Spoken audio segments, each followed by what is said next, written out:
كلا إذا دكت الأرض دكا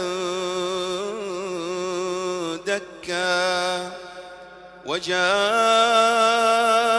ربك والملك صفا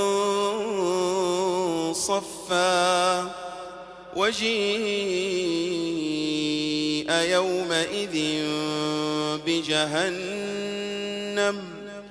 يومئذ يتذكر الإنسان وأنى له الذكرى يقول يا ليتني قدمت لحياتي فيومئذ لا يعذب عذابه أحد ولا يوثق وثاقه أحد. يا